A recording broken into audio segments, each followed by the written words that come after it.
Hello everyone, welcome back.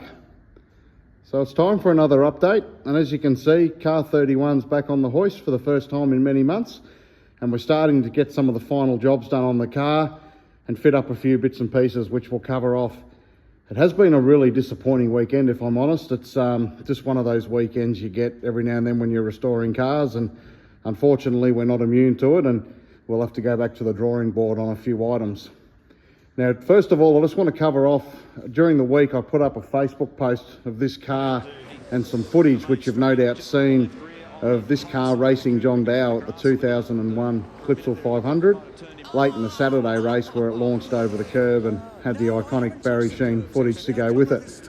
Now, I said in the story that the car ended up, again, they had basically had to attack it with an angle grinder on a Saturday night to get the suspension out of it. Now, I've had a few people message in asking why that would be the case. So just to quickly explain, you can see here you've got the front suspension on the car, and when the car landed or launched and landed, the front shock absorber punched up into the shock tower. So that whole suspension area there went punched straight up, and all the load, if we stick our head under the front fender, it all punched straight up when the car landed, and it pushed up and bent this bolt. Now those sleeves in there are welded into the chassis.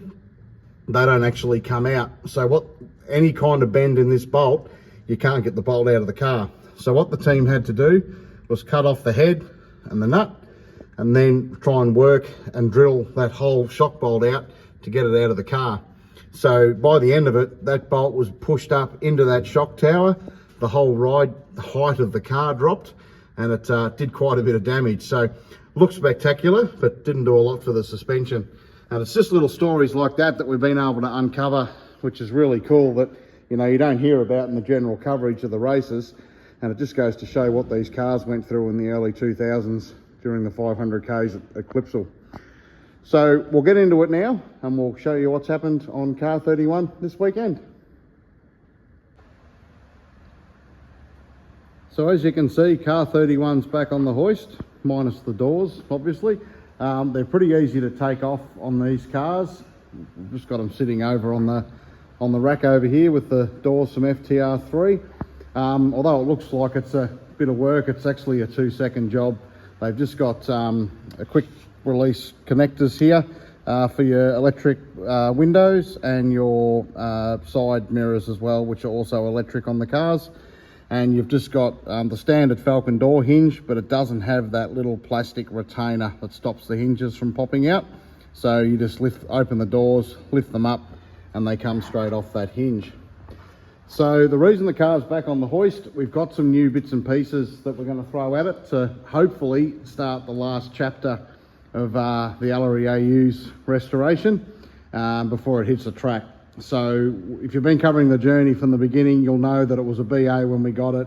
We've done a heap of panel work on the car, paint, all that kind of stuff, but a lot of the mechanicals in the car haven't been serviced up. So we've got the engine running and the gearbox, tidied up and things like that, but a lot of the little bits and pieces in the car still need attention. So what we're going to do is, we've got, as I said, some new bits. We're going to change all the fluids. We're going to throw some new brakes at it, and we're going to really just go over the car front to back and make sure that it can be driven, and driven with a bit of vigour without running the risk of anything failing. So if we come over here, you can see I've got a new seat for the car. Now, it's not period correct. It is a later generation seat with a head restraint on it. Now, to give you an idea, this is what the car had in it originally, and it's a Momo seat, and it dates back to about 1997, and then it was in the car throughout that's life after that. You can see it's pretty beaten up, and it has got some damage on the back of it, so it's like a composite seat. So it's beyond reusing again, but pretty cool bit of history, and we're just trying to find one that we can get repaired that can be put in the car as a display piece and make sure everything's period correct. Now, what we're putting in the car is a Cobra seat. It's a lot later generation. It is a little bit wider, and it's also got the head restraints side to side, which is on a lot of the newer cars these days. Although it's not as I said, period correct. It's a lot safer, and just some of the little niceties that we can put into the car as we go will do, just from a safety perspective. Another, well, I think I've already stuffed this up if I'm brutally honest, but got some adjustable seat brackets. The brackets that are in the car now are only got 1 or 2 mounting points. So this, where the seat is literally it. And if I'm going to get Steve Ellery to potentially drive it, there's no way he's going to get in there. That seat is a long way forward. So what I got were these seat brackets, excuse the poor camera work, which are all adjustable, but the length of them, if I sit that in there, although it suits the seat perfectly, they're massively shorter. So I'll have to have a bit of a look and see what that is, but we'll pull the seat out of the car a bit later in this video and have a bit of a look and see what we're dealing with. The seat that is in the car now isn't in bad condition, so we'll probably retain that and use it as a ride seat. It does have all the mounting points still on the other side of the car, so we'll have a look at that as well. We've also got some padding just to go on the roll frame, on the roll cage. Anywhere where you can hit your head or come in contact with the roll cage, you put that padding on. We've got a rear view mirror.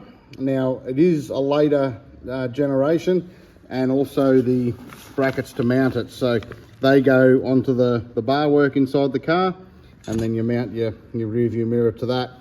It does actually have, if we go back inside the car, it does actually have the standard Falcon mounting point for a rear view mirror, which has been screwed onto the roll cage. So we will try and find an original one or a standard Falcon one to put in it, but we just thought, again, to try and keep the car safe and keep the driver safe, we'll put a better one in it just for now. And the one other thing that we've got our hands on is a fresh set of seat belts. So they'll go back in, fairly self-explanatory. All the mounting points and everything are still in the car, so that'll all be fairly straightforward. So we'll start to pull this seat out and just have a little bit of a look what we're dealing with.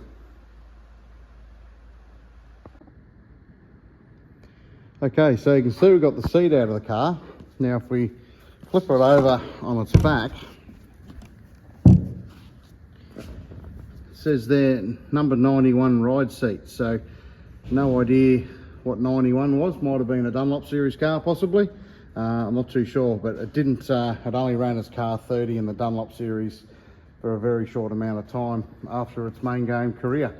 Now if we go back through the brackets and bits and pieces, so you can see here we're back in the car. Now I may not have got this bracketry situation wrong after all, so you can see there that's the new bracket sitting in place, and it originally utilized that hole there and the one at the back. Now if we take this bracket off, you can see there's an extra set of holes that are under the seat brackets.